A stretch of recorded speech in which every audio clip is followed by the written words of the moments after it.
Okay, well, hello again, everybody. This is Seth Aaronstein, editor of PR News and Crisis Insider, and you're here for another LinkedIn Live, free LinkedIn Live chat with PR News. And our guest, as you can see, is Anne Green, who is the principal and managing director of G&S Business Communications. Anne, welcome. Thank you. Glad to be here, Seth. So just a little bit of background on Anne before we begin. She's been in the industry for almost 30 years. You must have started when you were, 5 years old? That's right. That's right. I look deceptively young.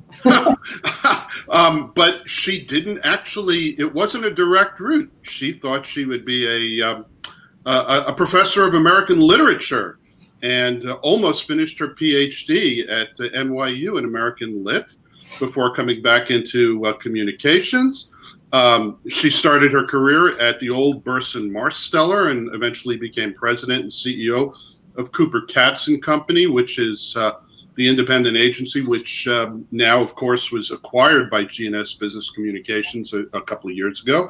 And as we said, Anne is now a principal and the managing director of its New York office. And she's also notably a very, very vigorous member of the PR Council, served on its board and supports its work. She does a lot of charitable and community work, which we're very happy to say. She's on the alumni board of her undergraduate institution, which is Vassar College. And in her personal life, she's an amateur singer and she's married to a professional musician, a drummer. So there's a lot of music gear in your basement, I understand. But again, welcome, Anne. Before we begin with the formal part of our program, although it's going to be very informal, we'd like you and our audience to know that this is your session today. We'd like you to please ask questions, send us comments, and we'd love to put them in the show here with Anne. So Anne, again, welcome. You did, very conveniently, an article for PR News, which we're now going to show on the screen. It was about a week ago. Oh, well, it was last week, wasn't it? Yeah, it was. Yes. And tell us a little bit about that article. It was on Women's Equality Day. Yeah, obviously it's been a big year for the ratification of the 19th Amendment, Right. giving women the right to vote in the U.S. And Women's Equality Day is the 26th of August. And so PR News, was gracious enough to give me some copy space to reflect on that. And so the piece was a lot about where have we come, and that's both looking at the industry from data and actual, quantitative measures, as well as qualitative, my experience of it, because I did come into PR in the very, very early 90s. And so it's been an interesting trajectory to see from a gender perspective, but also its alignment with racial justice and all the other issues that are so critically in our eyes today. So, I talked about where have we come, but where do we still need to go? And things like intersectionality and issues like that are very important. And in the article, you mentioned that when you started out, again, hard to believe, almost 30 years ago, you met some of the female pioneers who at the time were told they could only be secretaries. We should cue the Mad Men theme here. Tell me about them and tell me what you learned from them, and tell me what it was like when you started in the 90s, as you said. I mean, one thing, starting at Burson Marsteller in the early 90s and riding the elevator with Harold Burson and having Bill Marsteller had passed away years before, but not so distant, was quite extraordinary. But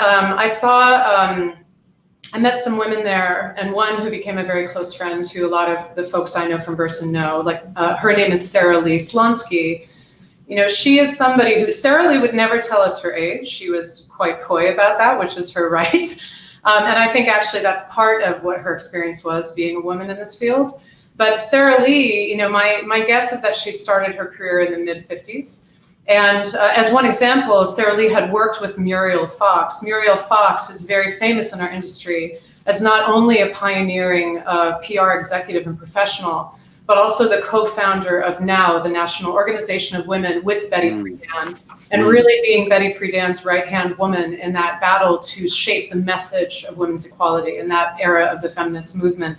So Sarah Lee, she was an example of somebody who had been told, in her family life as well, her expectations, she'd be married, she was not supposed to be a career woman, and then had been told she could only be a secretary position in PR, fought her way through to being an account executive, and rose to pioneer many aspects of the food and wine industry in PR, and then the pharmaceutical PR landscape. She was a true pioneer in both of those spaces, as one example. And how much time did you spend with these pioneers? Did you make it? We talk about it now, and as an experienced professional, you can sit back and think, gosh, all the things I learned from those pioneers. But at the time you were young, you probably wanted to hang with the younger people. But seriously, I mean, were there mentorships? Were there opportunities to talk with these pioneering women? And at the time, if you can remember back, did you think, gosh, I really need to saddle up to these women and find out what it was like? Because as you say in the article, I'm standing on their shoulders. Yeah, it's such a good question, Seth. One of the interesting things about pivoting from Burson Marsteller, which at the time was the largest agency in the world, to moving over with Andy Cooper and Ralph Katz to help found Cooper Katz. I thought, I'll go help them out for a while. And then 22 years later, I was still there. But we were bootstrapping it, and because they were so much more senior than me, they're 20 years ahead and had been very senior at Burson. All their friends and network were senior executives all around the industry. And so we were bringing them different people in all the time to help us in our work. And with Sarah Lee, she came in early days of Cooper Katz to advise on healthcare clients, and she and I just became good friends. We would go out to dinner all the time. My husband knows her well. She would talk. I mean, we were really, truly friends. And to your point, it was amazing to have an intergenerational friendship. And one of the thoughts that we might have in reflecting on equality for women, and especially also women of color in our industry, is both formal and informal relationships with people at different points of their career who can sustain you and guide you. So, when I talked to Sarah Lee, my undergraduate work, one of my focus areas was women's studies. So talking to Sarah Lee, yes, I was very aware, because basically talking to her brought everything I'd seen in movies or read in books, or Gloria Steinem writing about going undercover to become a Playboy bunny, or reading women of color writing this bridge called My Back to talk about the kinds of issues they were dealing with. These are the things that I heard from Sarah Lee firsthand. Like, she told me her stories, and I heard her sacrifices. What she felt she had to sacrifice to be an executive in the field was very different than what her male counterparts, the choices they were having to make as one. Right. And then, the point that you make in your article, subtly, you don't ram it home, but you subtly say, look, what I saw in the 90s isn't all that different in many ways, in terms of statistics, certainly. One story, the Mad Men vibe. I actually watched the first episode of Mad Men. I was like, I can't watch that because I had some flashbacks. Burson's an amazing place. Like, I don't throw rocks in glass houses. I learned so much there, and I met the most incredible, if you know Burson persons, like they're an amazing network of people, and Burson Wolf is an amazing firm today.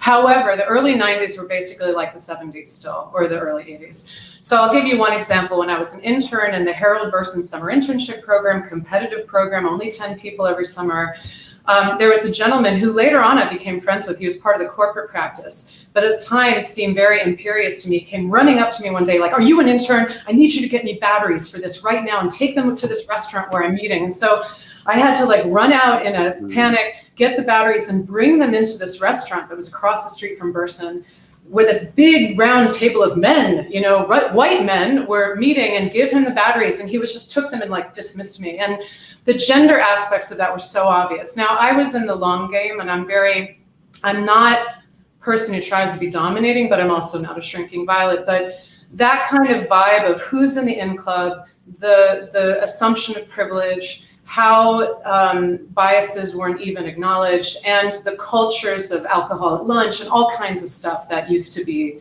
the coin of the realm. It felt very, very much like that kind of old school patriarchy vibe. Yeah.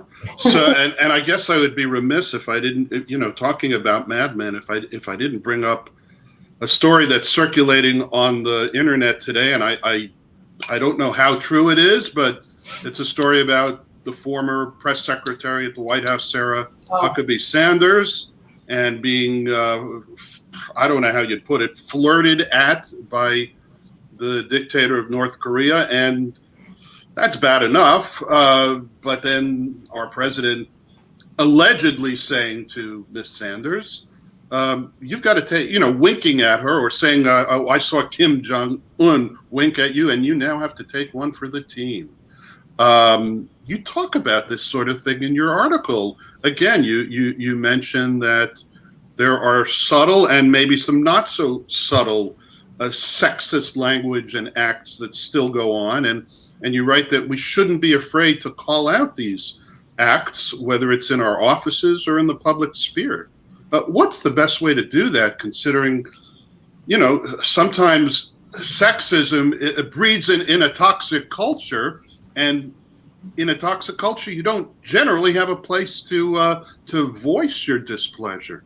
Yeah, there's so much in there. I mean, that story, Yeah. I just read it today, and it did, when it talked about not just Trump, but one of the other senior leaders, I forget who was with him on the trip, joking with her two men about, he's flirting with you, we'll have to send you over there, you can take one for the team, you'll be very patriotic. The sexism of that is very real, and the sexualization of that moment, and even her, now she's very complimentary of her boss, she's not trying to tear him down, but that's where you look at culture. And if you've worked to educate yourself and you kind of step back and you have your eyes and ears open, then what you can see there is that she even said that when he winked at her, she just spent the whole rest of the time looking down and only looking at the American delegation so that somehow she wouldn't be complicit in it.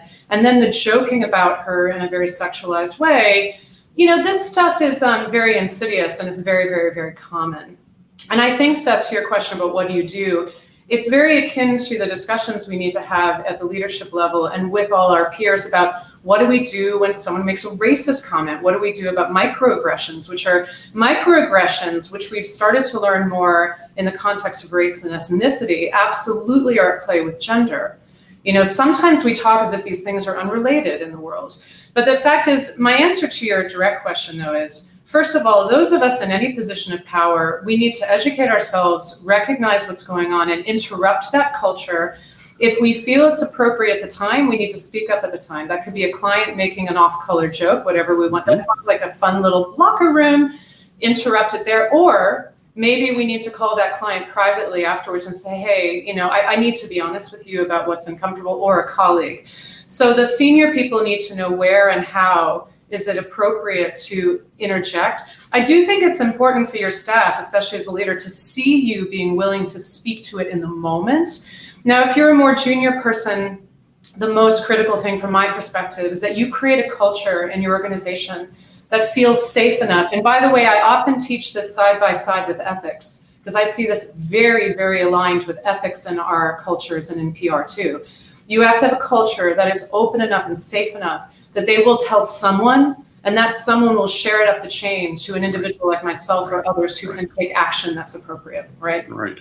Yeah. Unfortunately, it's a great answer, but we see today, I mean, my goodness, in the McDonald's case recently, we see that the CEO the former CEO who allegedly was engaging in sexual harassment and other behavior, actually deflated the human resources department.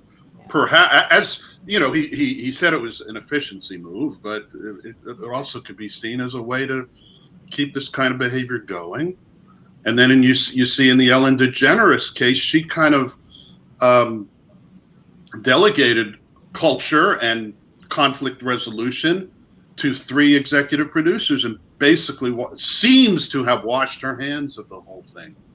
Yeah, this it's funny. Sometimes I feel like I'm a little naive, because although I've studied all these things and lived them and watched them as an organizational leader, think about them a lot, I often give people the benefit of the doubt to say, all these caricatures of either kind of stereotypical male behavior or sexist behavior or that kind of toxic workplace thing. Sometimes these stories still surprise me, but we've all seen it. And the fact is, it's so deep in our culture. One of the things I wrote about in the article was Representative AOC from Queens. Yes, People can exactly. like her or not like her. I'm not here to arbitrate a progressive policy structure.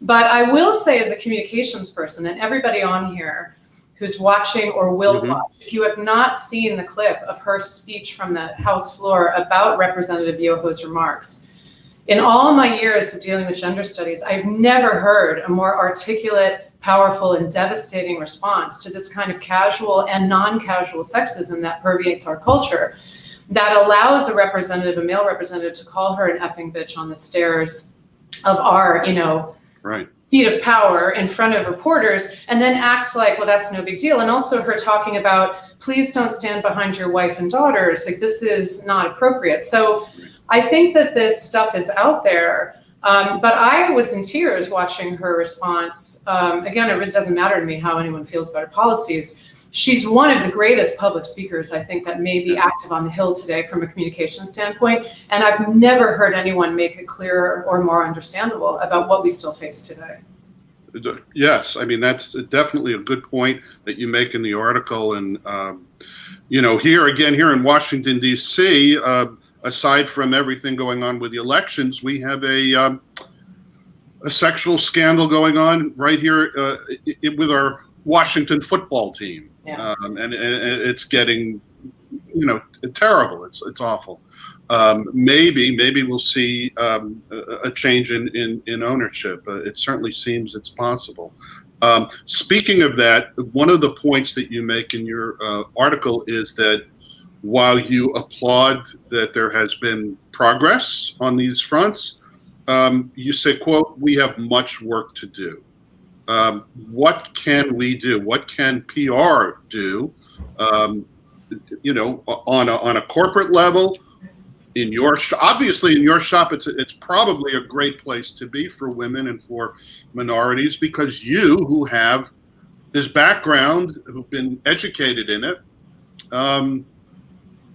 you can keep an eye on it. But what about other places? What do we do? Yeah, thank you for that comment. I mean, at G&S, and actually, for those who want to learn more about what our commitments are to diversity, equity, and inclusion, on our news portion of our website, we actually published our existing numbers in terms of racial and ethnic backgrounds and what our goals are and what our action plans are, because I do think that we have a lot of heart and awareness for this, but we're on a journey like everybody else, and we're not where we want to be. And that's true of our entire industry. I mean, looking at the Bureau of Labor Statistics, Yes. has quoted these, we're still, shy of 90% white, like 87% white in PR, which is a problem. And you look at the recent Institute of PR and KPMG had put out the Mind the Gap report, which is women's leadership in PR, I think it was last year. And still about 80% of CEOs in the top PR agencies are still men, although, wow, there's been a sea change there. It used to be that